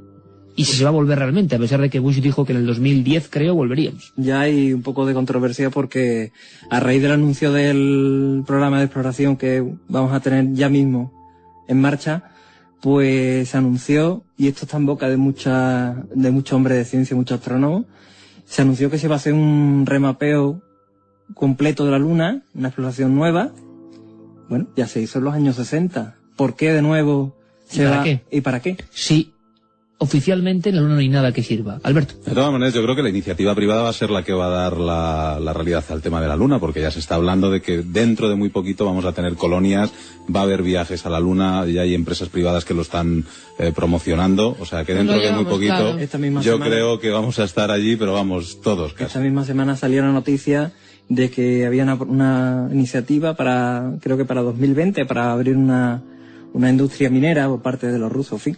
De los rusos, que también es otro misterio, porque se descolgaron rápidamente, vencidos el mismo día que, supuestamente, y yo creo que sí, llegábamos a la Luna, en el Apolo 11, los soviéticos estrellaban su satélite de envío Luna, ¿no? Y era como la cara y la cruz de un sueño no compartido. La Luna sigue teniendo muchas aristas, nunca mejor dicho, y sigue fascinándonos, quizá porque desde que somos humanos, seres primitivos, fuera de la caverna, la observábamos como diosa de la noche, ¿no? Donde tantas cosas eran posibles. Y yo no sé, Carmen, si guarecido por la luna, este vampiro boricua o vampiro boricua, que quiero saber quién demonios es o qué es, pues ha atacado a su siguiente víctima. Pues fíjate que esta historia viene del año pasado. Un joven de 16 años relató ayer ante un tribunal de Puerto Rico cómo el vampiro boricua lo atacó el pasado 12 de mayo de 2005. Al parecer el muchacho fue atacado en un parque por un hombre que le cortó el lado derecho del cuello con un cuchillo para posteriormente chuparle la sangre. Y es que en estos días se está celebrando un juicio contra Alexander Barrios Cortés, más conocido como el vampiro boricua. Según el chico, este hombre lo agredió cuando se dirigía hacia su domicilio. Tras hacerle un profundo corte en el cuello, lo tiró al suelo y se puso encima suya para posteriormente comenzar a succionar la sangre que emanaba de la herida. Como el menor se intentaba zafar de su agresor, este le hizo un nuevo corte en la mano, llegando a seccionarle el tendón. Berríos Cortés, un albañil de 26 años, se enfrenta a los cargos de tentativa de asesinato, agresión grave, amenaza y uso de arma blanca. Además, se le acusa también de cortar el cuello y chupar la sangre de una profesora y una joven embarazada. Es muy curioso porque esta misma zona del mundo, concretamente Puerto Rico, fue protagonista en 1975 de un ser, Alberto, que sé que te gusta mucho, digno de leyenda urbana, como Santiago Camacho. Casi conectamos con la historia del terrible, que causó sensación, Santos Godino. Oh. Petiso orejudo. Petiso orejudo. A partir de ahora uno de los iconos del mal para mucha gente. Pues bueno, hubo una especie de petiso orejudo en Puerto Rico que nadie supo, a diferencia de este muchacho criminal, al final apaleado dentro de un barril en la prisión del fin del mundo de Ushuaia. Bueno, pues a diferencia de este petiso, había otro ser enanoide, extraño, encorvado, que robaba niños, decían, en los patios interiores de las casas de Puerto Rico. Alguno de ellos llegó a degollarlo, dejando manchadas todas las sábanas colgantes en esos patios. Y yo tengo en mi archivo recortes de prensa de gente aterrorizada porque aquello daba grandes brincos.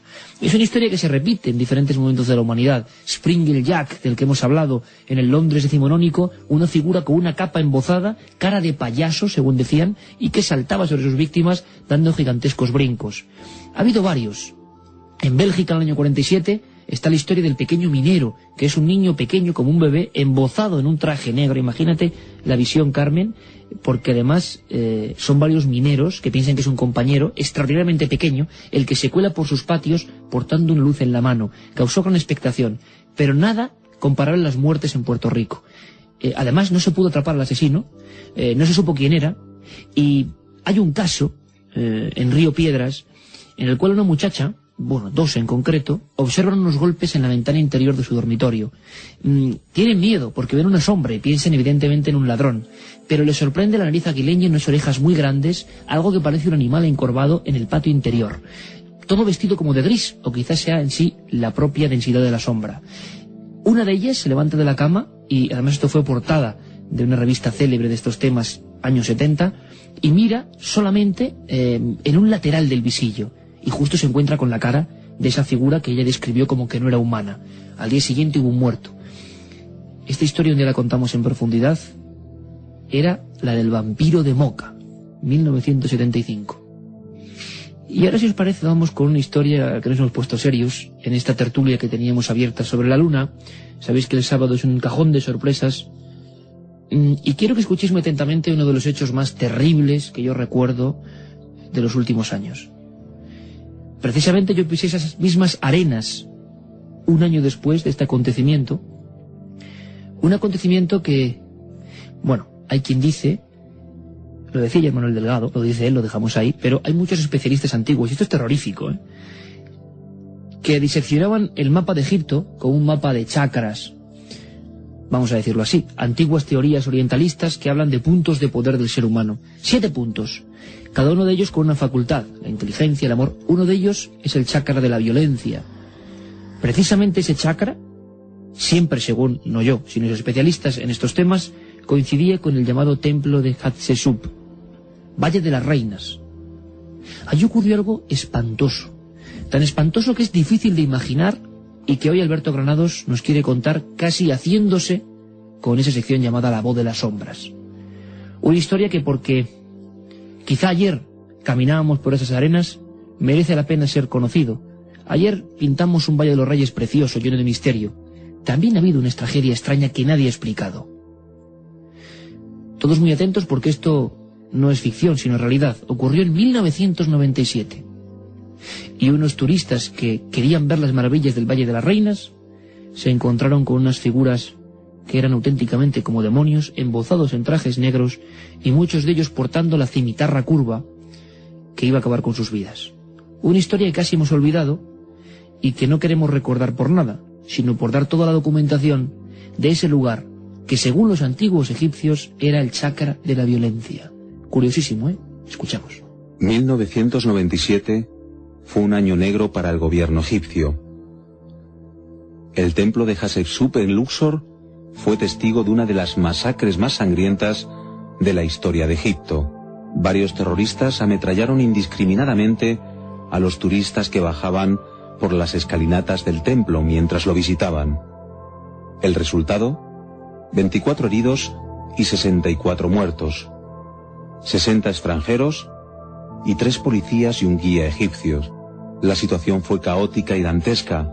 Uno a uno fueron aniquilando a todos los visitantes, algunos ametrallados, otros degollados a cuchillo, cadáveres que se iban amontonando. Era un lunes por la mañana, 18 de noviembre, y como era habitual, varios autobuses de turistas aparcaban en la puerta del templo. Los extranjeros empezaban a distribuirse por los dominios de Hatshepsut. Sobre las 9 de la mañana, 6 terroristas bajaban de un taxi Peugeot azul, vestidos algunos con ropa oscura y otros disfrazados de policías.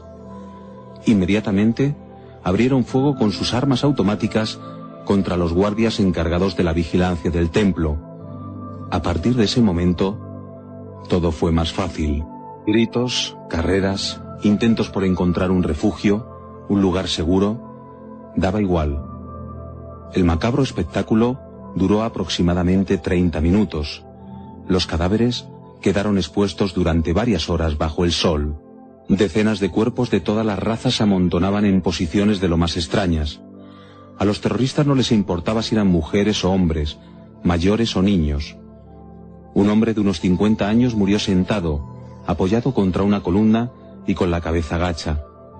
En la capilla de Anubis había varios cuerpos tirados uno sobre el otro. Algunas personas estaban degolladas, a otros les degollaron incluso después de muertos.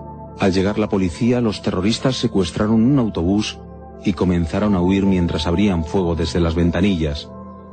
Cuando se vieron alcanzados, bajaron del autobús e intentaron escapar a pie, a través de la cercana montaña tebana. La policía fue acabando con la vida de todos ellos. Se habla que 2 de ellos consiguieron refugiarse en una cueva cercana y allí, uno a otro, se abrieron fuego para suicidarse. Desde este terrible atentado, la seguridad en Egipto se incrementó. Hay ciertos lugares a los que no se puede viajar y a otros es necesario trasladarse en convoy militar. La verdad es que es un tema impresionante, Alberto. ¿Se ha sabido algo más de esta matanza en el templo de Hatshepsut, año 97? Por otro lado, un templo enigmático donde los haya, ¿eh? Sí, yo creo que cuando uno, fíjate que es lo que estabas comentando, lo del chakra de la violencia, ¿no? Yo creo que ese templo es un templo muy especial, ¿no? Un templo... Unas caras tremendas en la entrada, ¿eh? La verdad es que las que sí te mueve cosas extrañas, ¿no? Dentro del cuerpo. Y sí es cierto que bueno, imaginar aquella mañana cómo transcurrió cuando uno llega a ese templo, la verdad es que pone los pelos de punta, ¿no? Es una historia que hemos contado un poco para que no se vuelva a repetir, ¿no? Como expresando eso que no debe nunca de volver a pasar. Y sobre todo porque estamos en un momento puntualmente en estos días de un fanatismo exacerbado, hay que decirlo. Milenio muchas veces no puede estar ajeno a lo que está ocurriendo en el mundo y el fanatismo siempre conduce a la peor de las resoluciones. Esto es una mancha para un país absolutamente maravilloso, donde a uno le tratan de fábula, pero ocurrió, y quizá lo misterioso que ocurriera en ese lugar y no en otro. Quizá mucha gente ahora mismo en internet esté buscando lugar, o mejor dicho, no emplazamiento, sino fotografía de la portada de ese gigantesco templo, donde hay unas figuras, creo que de la diosa Hathor en la columnata, gigantescas, unas caras redondas gigantescas, Y hay que pensar en esas figuras viendo lo que estaban viendo, ¿no? Sí, además es casi un callejón sin salida, ¿no? Son un montón de escaleras que suben hacia el templo, hacia los laterales está la montaña tebana, con lo cual es un lugar de casi imposible escapatoria, ¿no? ¿Y se sabe algo, Alberto, con 10 años después casi, de quiénes eran exactamente, qué buscaban, por qué? Porque es una de esas historias que no ha quedado nada claras en los anales del terrorismo islamista, ¿no? No ha quedado clara, y yo creo que no se aclarará nunca, ¿no? Porque los rumores enseguida empiezan a circular y además pues son muchas las personas que tratan de tapar este incidente, ¿no? Lo que sí está claro que para Egipto, hombre, fue un antes y un después, ¿no? A partir de ahí cambiaron los temas de seguridad.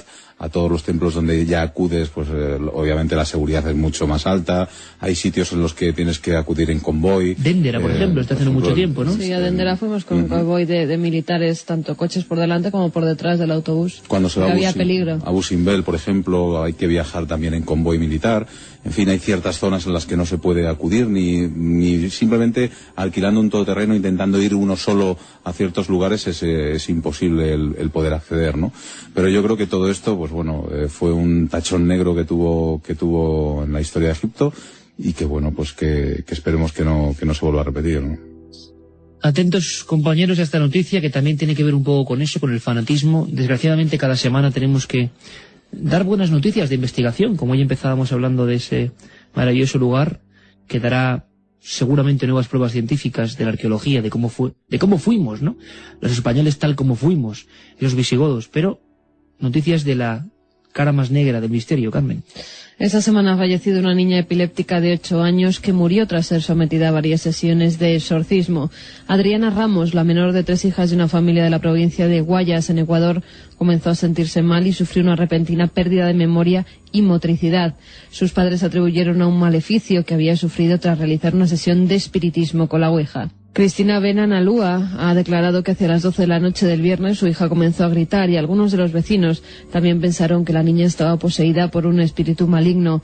Llevaron a Adriana a varios curanderos que la intentaron calmar con hierbas y rezos, pero al no conseguirlo los padres decidieron ponerla en manos de unos pastores evangélicos que la sometieron al ritual del exorcismo.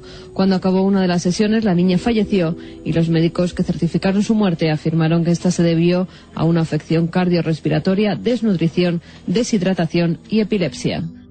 El exorcismo que está siempre presente en esta sociedad, que creemos tan avanzada, tan lejos de lo ancestral. Y la de casos que se están dando, Iker, es que lo comentaba antes con Alberto en la redacción, semana sí, semana no, tenemos que dar la noticia de un nuevo caso de presunto ritual exorcista en el que hay de por medio jóvenes o niños de muy corta edad que siempre resultan o heridos de gravedad o desgraciadamente muertos. Pero quizá es porque hay más casos o porque nos enteramos más de esos casos con las posibilidades tecnológicas de hoy en día con la información. Eso no se sabe. Por cierto, que una de esas leyendas urbanas que ha recorrido, no Internet tanto porque le pilló vieja esta leyenda, sino viejos libros. Guillermo, que en muchos libros hemos oído hablar, los que nos interesa desde niños, la ufología, de ese viaje interrumpido, de esas extrañas nieblas que rodean el coche y que incluso hacen que nos teletransportamos. Aquí era uno de los clásicos de los viejos libros. Uno de los clásicos y... bueno, hay casos, y todavía creo que está ocurriendo en ciertas partes de la provincia, incluso de Sevilla y de Cádiz. Testimonios de gente que dice... Sí, y es una cosa que tenemos pendiente que tenemos que tocar. O sea, gente, como siempre ocurre con las leyendas urbanas, que afirman que, oiga, pero es que a mí me pasó, ¿no? A mí me pasó. Bueno, vamos con el lado de la leyenda, ¿te parece? ¿Qué nos cuenta la historia? ¿Qué nos cuenta la leyenda? Conectamos ya con los suburbios, el submundo de esta nave del misterio. Una especie de lateral, oscuro, lleno de libros, y un hombre que siempre está con la tramoya de las cosas, preocupado por cómo crecen las leyendas urbanas, preocupado conectándose con su portátil a internet y viendo cómo algunos mitos crecen y crecen. Ese hombre, preocupado, es Santiago Camacho.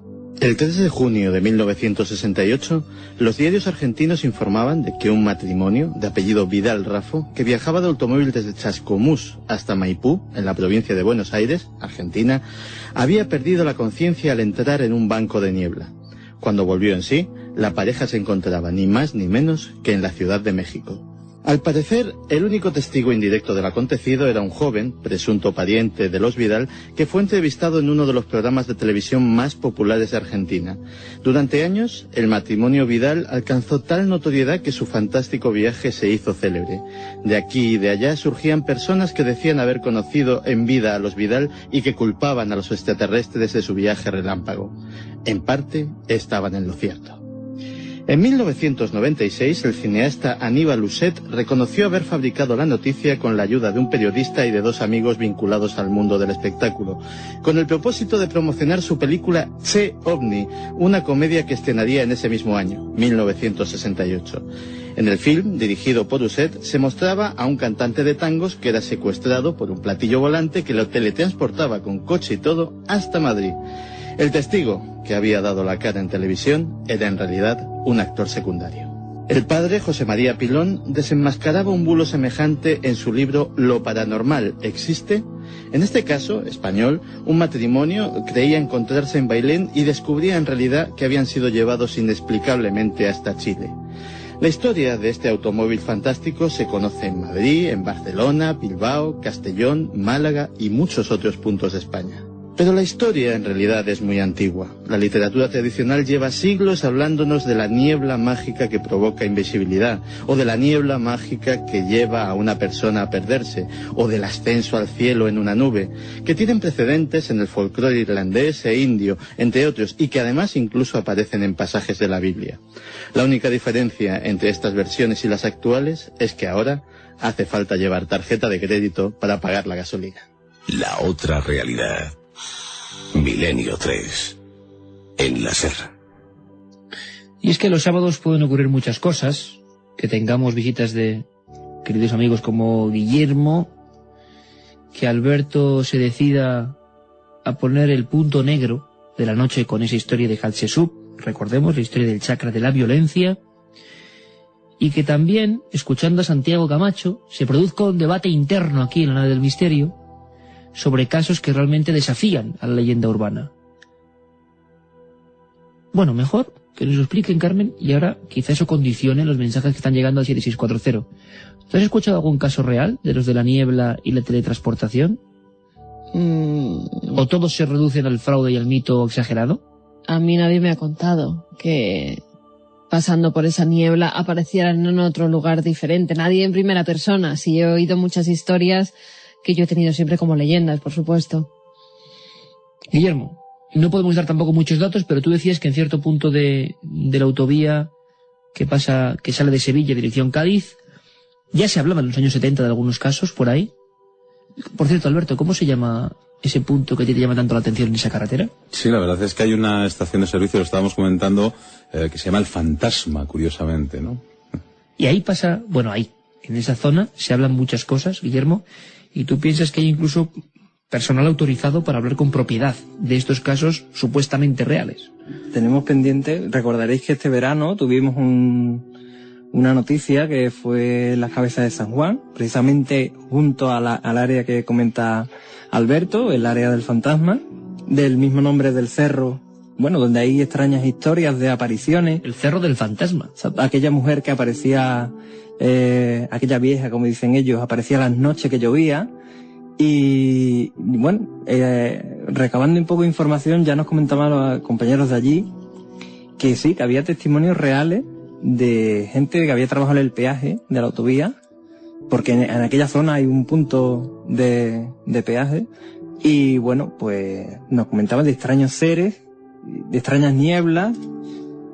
Hay un testimonio que yo sí tengo en primera persona, no es en ese punto, en el tramo entre Sevilla y Córdoba, esto hace un par de años, que todavía queda ahí abierto, donde sí se produce un fenómeno de teletransportación, pero en el tiempo, una pérdida de tiempo, pero sí una ganancia de distancia en carretera. Y además hay documentos que se pueden, que argumentan el testimonio. Yo lo he podido por lo menos atestiguar.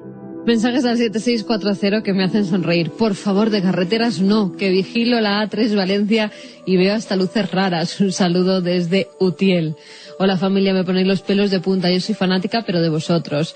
Me encanta pasar miedo. Sonia desde Cantabria. Os lo suplico. Pasar miedo y descubrir nuevas cosas, ¿no? No solo bueno, pero a hablamos esta de miedo. amiga Sonia le gusta pasar miedo. Bueno, ahí hay gente que... Os lo suplico, decid cuál es la canción que sonaba mientras Santiago Camacho hablaba de viajes interrumpidos. Ah, eso es una especie de secreto. No, pero lo vamos a decir porque es una banda sonora de una magnífica película de un buen amigo de este programa, Carmelo Gómez. Nos miran. La banda sonora de Nos miran. Ahí está la sintonía de piano terrible de Santiago Mira, Camacho. esta te va a gustar, Iker. Estoy durmiendo solo en casa y se oyen ruidos. Es como si estuviera el Petit orejudo mirándome. Oigo su respiración. ¿Qué puedo hacer?, nos dice Carlet. Pues por su bien, que Santos Godino no ande por ahí, porque muchos su niños... espíritu, que por lo visto es muy juguetón. Bueno, fijaos qué cosa más curiosa, que se recoge en un documental de Odisea, efectuado por un compañero de nuestro equipo, dirigido por Martín Capelletti, que se llamó Monte Cervantes. Es una especie de Titanic a la Argentina, es una historia preciosa. Bueno, un barco decimonónico, lujosísimo, que de repente naufraga delante precisamente de esa ciudad del fin del mundo, de Ushuaia. Y da la casualidad de que son 2000 las personas que viajan en ese barco prácticamente, y que ese pueblo los van rescatando con lanchas mientras el barco se hunde, y el capitán decide hundirse con el barco. Y están las escenas del capitán hierático hundiéndose con su propio barco, considerándose culpable de esa tragedia. Pero claro, toda esa gente, muchas de ellas de alto poder adquisitivo, pues resulta que tenían que ser acogidas.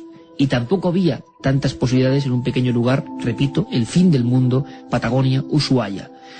Un agua casi congelada, la gente pues muy mal, y deciden, fíjate Carmen, que las mujeres, bueno, sean internadas en las casas de la vecindad, pero los hombres fornidos y que se supone o suponían que podían aguantar más los rigores del tiempo, vayan a un sitio nada recomendable: las celdas de la prisión de Ushuaia. Y en ese documental Martín Capelletti sacaba el testimonio, aterrorizado todavía hoy, de una de esas personas, además de alto poder adquisitivo, al cual le meten, si no recuerdo mal, en la celda 938. La luz apagada, porque a determinadas horas no había luz. Y cuando está ese hombre en el catre, cree ver entre la oscuridad lo que era una pesadilla o un mal sueño para cualquier argentino. Pero no, le habían metido en la celda de un niño que sonreía. Santos Godino, el Petit orejudo. Y os prometo que traeré el documento sonoro de ese hombre comentando... Va a aparecer una radionovela del Petit orejudo. Pero es que, escucha... por entregas. Pero es que, fíjate Carmen, ese hombre, ese documento excepcional, se quedó, claro, con el corazón parado. Tú imagínate, es el criminal más terrible de la historia de tu país, criminal de niños, que repito, los mataba con un clavo en la sien, te meten en la celda con él, te toca. Y sin embargo el Petit orejudo tuvo un comportamiento de lo más normal, y ese hombre decía, a la mañana siguiente me dio su mate caliente y la mitad de su galleta. Curiosa historia, la del Petit orejudo. Mira, que hace referencia, por ejemplo, al cerro fantasma. Le viene por una mujer que salía tapada con una sábana para no ser reconocida. Nos dice... ¿Una pantaruja? Una pantaruja, exactamente. Sí, una pantaruja. ¿Qué iría buscando? Álvaro de las Cabezas dice que se lo contó su padre. Javi, un vigilante de la noche que es la primera vez que nos escucha y que ya está enganchado al programa. Bueno, pues bienvenido, Javi. Bienvenido, Javi. Yo trabajé en una gasolinera entre Cádiz y Sevilla. Esa niebla existe. Yo la he sufrido de verdad. No pasó nada, pero por un momento pensé que me estaba pasando entre Bujena. Sí, es que además entre Bujena hay un caso... esa autovía desde Sevilla hasta Cádiz, si circulas en un día no laborable, donde no haya mucho tráfico, la verdad es que tiene unas sensaciones extrañas. ¿Sí? Tú sabes que a cierta altura, cuando todavía no estaba terminada la autovía, ocurre uno de los casos más terribles a nivel, para mí, de escena, ¿no? Porque muchas veces nos imaginamos los casos con escenas, ¿no? Es la del chofer de Diputación de Cádiz, Cristóbal Muñoz, 21 de marzo del 74, y él va con un viejo 1500 después de haber dejado al chofer de Diputación. Y lo que describe es un ser parado en el arcén de la carretera, los brazos pegados al cuerpo, y le da la impresión, fijaos, le da la impresión de que a las 2 de la madrugada, en ese punto absolutamente desolado, hay un hombre que parece nórdico por la altura. Y entonces, y creo que lo contamos hace poco, Cristóbal Muñoz, al pasar junto a la cara, se da cuenta de que, bueno, pues como nos podemos dar cuenta, es un radar interno, algo raro tiene esa sonrisa de ese hombre, mirando al frente en mitad de la noche. Desgraciadamente, a Cristóbal Muñoz el coche se le empieza a encabritar, el motor empieza a fallar y empieza a quedarse como sin gasolina con ese individuo detrás viéndolo por el espejo retrovisor. Y hay dos versiones que él ha comentado en algunas ocasiones. Una, que ese individuo se gira y empieza a andar hacia el coche. La segunda es que a mitad de ese camino un inmenso foco sale de la cara de ese individuo, es un destello terrible, y entonces Cristóbal Muñoz arranca. Pero hace poco, el investigador gaditano, magnífico amigo José Antonio Caravaca, nos contaba una cosa que no había contado nadie. Había hablado con Cristóbal Muñoz, se han cumplido 30 años del caso, y lo más increíble es que Cristóbal Muñoz sale por esa carretera de la que estamos hablando hoy. El extraño autoestopista quedó atrás, pero hay una sensación que le da mucho miedo. El coche empieza de nuevo a rebrincarse, como a agriparse, pero ya lejos, plena oscuridad. Y él tiene el convencimiento, es un hombre fornido, un hombre, tiene el convencimiento de que el ser se le ha metido dentro del coche y que va en el asiento de atrás. Estaba estudiando mates para el examen final del lunes y del miedo que me ha dado, dice, lo del vampiro orejudo lo he dejado. Nando desde Belmez. Rafa de Valencia, a una amiga y a mí alguien nos robó 1 hora. Fuimos de su casa a la mía en coche. Hay 3 minutos. Salimos a las 6 y llegamos a las 7. Algo pasó. Y es que, Guillermo, en la zona que tú, porque tú vives allí, en la zona del Aljarafe sevillano, que hoy se ha convertido en una zona prácticamente de gran cantidad de urbanizaciones, de chalets, de viviendas, de gente que vive alrededor de Sevilla, en los años 70, la casuística de fenómenos extraños, de visiones, incluso de investigación por parte del Ejército del Aire, sigue siendo uno de los grandes misterios, ¿no? ¿Qué pasó del año 68 al 75 en esa comarca donde el Ejército del Aire, empleó todas sus fuerzas en saber de casos de seres, de luces, de quemaduras en el campo, y de repente, como hablábamos antes con la luna, la absoluta prácticamente desaparición de estos casos, ¿no? Acuérdate que se hablaba incluso de un triángulo que lo formaban los pueblos de Gerena, Nalcoya y Olivares, que hoy día, bueno, pues esa zona todavía se libra un poco, pero vamos, poco tiempo que queda digamos, del ámbito urbanístico. La zona ha cambiado un montón, incluso en los últimos 10 años nada se parece a lo que era. Pero bueno, hay zonas todavía y carreteras todavía que, bueno, recordáis en la alerta hace 2 años, estuvimos en Olivares y surgieron muchos testimonios de que todavía, bueno, se recuerdan de casos bastante sorprendentes, con pérdidas incluso de tiempo, y es curioso que eso ya, por desgracia, pues se ha dejado de registrar, ¿no? No se habla de casos, incluso la prensa sevillana, me acuerdo que, bueno, solo hay que mirar la hemeroteca, había infinidad de casos, ¿no? Era increíble. Incluso ABC, ni más ni menos que ABC, dedicó una sección, es que cómo ha cambiado el tiempo, ¿no? Una sección dedicada a ovnis en Andalucía, que creo que tuvo más de 200 capítulos. O sea que fijaos qué casuística había. Por cierto, Carmen, en Canarias ha ocurrido algo que tiene que ver con otro de los temas que, según el CIS, preocupan a los españoles, aparte de los temas típicos, paro, delincuencia, sectas. Es curioso. Agentes de la Policía Nacional han rescatado en Maspalomas a un bebé de 2 meses, ya que se temía por él, pues sus padres pertenecen a una secta destructiva. Al parecer, la Interpol alertó a la Jefatura Superior de Policía de Canarias y le solicitó que se realizaran todas las gestiones necesarias para localizar a un menor de 2 meses de nacionalidad alemana que había viajado hasta la isla con sus padres, ya que existían fundadas sospechas de que el niño pudiera correr grave peligro. Anteriormente, las autoridades alemanas ya habían retirado a dicho matrimonio la custodia de otros 3 hijos por el mismo motivo. En menos de 6 horas los agentes lograron descubrir el paradero de la familia y procedieron a la retirada del menor, que quedó ingresado en un centro de acogida inmediata hasta que finalicen las gestiones necesarias para que se hagan cargo del mismo los familiares que residen en su país. 2:49, y si faltaba alguien por visitarnos en esta especie de tertulia cósmica, la nave del misterio, hablando antes del vampiro de Moca, del vampiro Borocúa, pues vamos con el vampiro, si os parece, más clásico de todos los tiempos. Un vampiro real y a la vez cinematográfico. Hola Iker, buenas noches a todos los oyentes de Milenio. Dentro de un rato vamos a empezar a hablar de cine. Y entre los estrenos de esta semana hay uno que seguramente estarán esperando los aficionados al género fantástico y de terror, que hay muchos entre los oyentes de este programa. Recordarán una película llamada Underworld. Era una película gótica, moderna, en la que había romanticismo, terror, mucha sangre, violencia, acción. Era una pelea en un mundo en el que los protagonistas eran hombres lobos contra vampiros. Pues precisamente esta semana se estrena la segunda parte. La película tuvo mucho éxito, no fue una película barata, no costó mucho dinero y sorprendió a los productores que tuviera tantísimos espectadores. Ahora han hecho la segunda y si funciona pues es probable que haya una tercera. Esta segunda se llama Underworld Evolution y desde luego hemos aprovechado para pedirle a Juan Zabala, a nuestro compañero Juan, que nos recordara el vampiro, el gran vampiro, nuestro vampiro favorito. Yo soy Drácula. Mucho gusto en conocerle. Le doy la bienvenida. La primera vez que los espectadores pudieron escuchar estas palabras fue en 1931. El público apenas se había acostumbrado al cine sonoro y el acento extranjero y la lentitud amenazante con la que hablaba el conde causó pavor. I followed your instructions implicitly. Excellent, Mr. Enfield. Excellent. Bela Lugosi, el actor que lo interpretó, se convirtió en estrella de la noche a la mañana, pero también él fue víctima del conde Drácula. Interpretó al vampiro en varias secuelas y en vez de luchar contra el encasillamiento, se dejó arrastrar por el vampiro hasta la locura.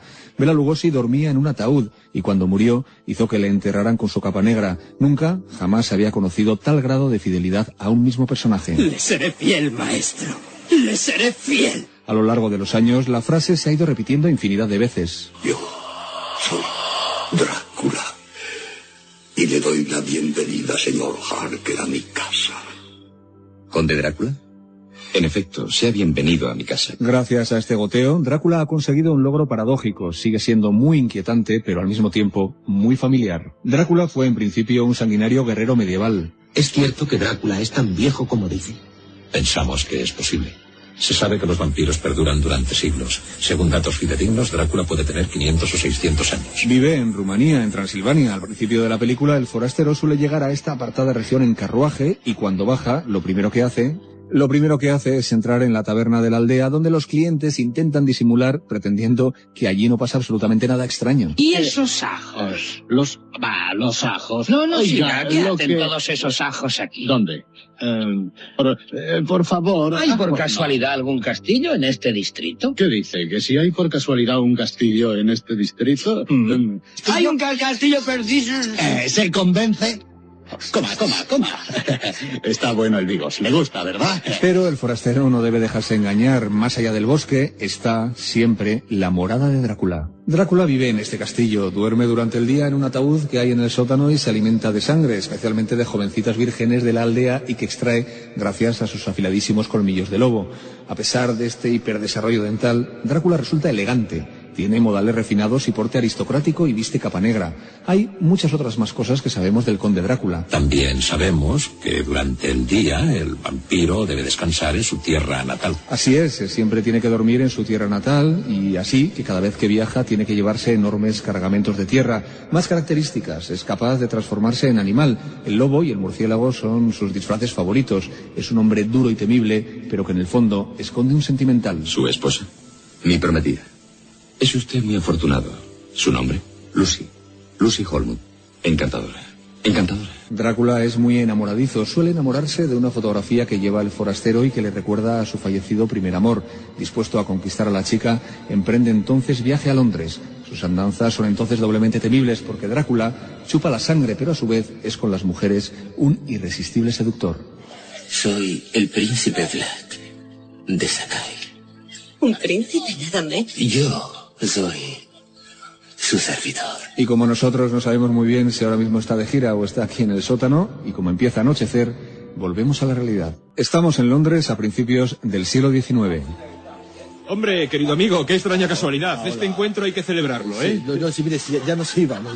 Esta noche un crítico teatral y un actor se han encontrado con un conocido, un orientalista de la Universidad de Budapest. El conde Vlad cogía entonces a sus víctimas... Otro vaso de vino rojo, ¿eh? Y después lamía la sangre. La sangre. La charla deriva hacia temas sobrenaturales y el profesor universitario les empieza a contar el fascinante estudio que un colega está llevando a cabo sobre Vlad el Empalador, un príncipe húngaro que mataba más turcos que nadie y al que apodaban Drácula, el dragón.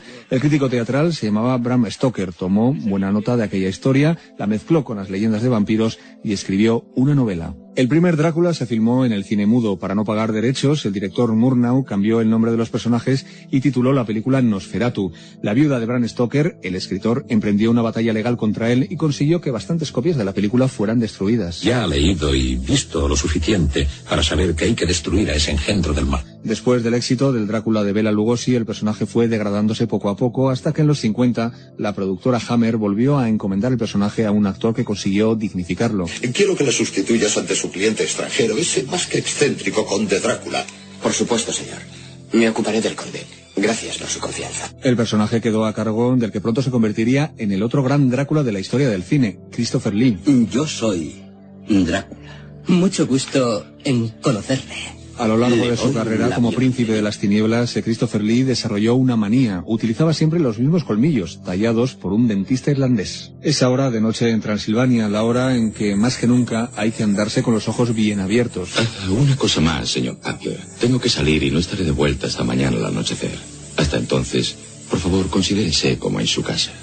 Buenas noches, señor Harker. Todo buen personaje de cine tiene que tener su antagonista, y Drácula también tiene su enemigo. A lo mejor le suena el nombre, Dr. Van Helsing. Aunque hace poco este personaje lo interpretó Hugh Jackman en una versión muy libre, el Van Helsing más famoso de la historia ha sido Peter Cushing, y gracias a él hemos descubierto película a película que el conde Drácula tiene sus puntos débiles. Número 1. El vampiro no soporta la luz. Número 2. El ajo. Al vampiro le repele el olor del ajo. Número 3. El crucifijo, que simboliza el poder del bien sobre el mal. El poder del crucifijo en estos casos es doble. Protege al ser humano normal y descubre al vampiro o a sus víctimas que retroceden ante él. Y el punto final, para acabar definitivamente con él, hay que clavarle mientras duerme una estaca en el corazón. Y ahora, ve hacia el conde. Busca el punto exacto. Está entre la 7ª y la 8ª del lado izquierdo, no lo olvides. Con la punta hacia arriba, no, idiota. Eso es. Levanta el mazo y... ¡dale! Al final de cada película, Drácula es destruido, pero siempre consigue renacer en una nueva versión. La última gran revisión la hizo Francis Ford Coppola con Gary Oldman interpretando al conde de Transilvania. Yo soy el último de mi especie. Es el último de su especie, pero en el futuro habrá más, porque la de Drácula es una de esas historias inmortales, pero que tienen un morboso atractivo. Cadena Ser. Nuestra música robótica de Kraftwerk después del mito de Drácula. Alberto, muy rápido, viene una noticia interesante sobre cazatesoros o robo de tesoros en Cádiz. Sí, además ha ocurrido hoy. Tenemos que hablar de una operación que le han llamado la Operación Bahía, que ha llevado la Guardia Civil gaditana de forma coordinada y conjunta con el Centro Andaluz de Arqueología Subacuática, que está ubicado en Cádiz. Bueno, pues fíjate, se ha encontrado, han detenido a 3 personas. Y bueno, 2 barcos, parece ser que levantan sospechas de la Guardia Civil, uno sobre todo levanta las sospechas, empiezan a investigarlo junto con una arqueóloga y descubren entre los tesoros que incautan en ese barco, pues nada más y nada menos que 27 bolas de cañón del siglo XVII, 3 anclas romanas de piedra del siglo II a.C., un cuello de ánfora fenicia de 68 centímetros de diámetro, una bolsa con balas de metralla de las utilizadas en la batalla de Trafalgar y un trozo de madera antigua. Alberto, que piratas, ¿sí? Del Caribe, ¿no? De esa zona de Andalucía. Del siglo XXI. Del XXI, exactamente. Saludar a China. Desde allí nos escribe un mileniadicto, Carlos, que nos está escuchando. ¿Desde China? Desde China. Cerca de la muralla, imagino. Y nos hablaba sobre la luna. También a todos los amigos de la Rosca, como Sento, que es camionero y empieza su jornada a las 5, pero se conecta antes para saciar su mono de misterio. Pues igual tiene que pasar por en la zona del Cerro del Fantasma. ¿Quién sabe?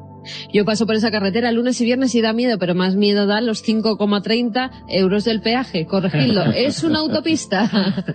Y también un saludo a todos los amigos estudiantes, mucha suerte en esos exámenes y pa'lante. Bueno, pues este ha sido el programa de esta noche. Nos vemos mañana, nos vemos en Cuarto Milenio a las 11 menos 20. Alberto, gracias. Guillermo, gracias. Carmen, un abrazo. Un beso. Hasta la próxima semana.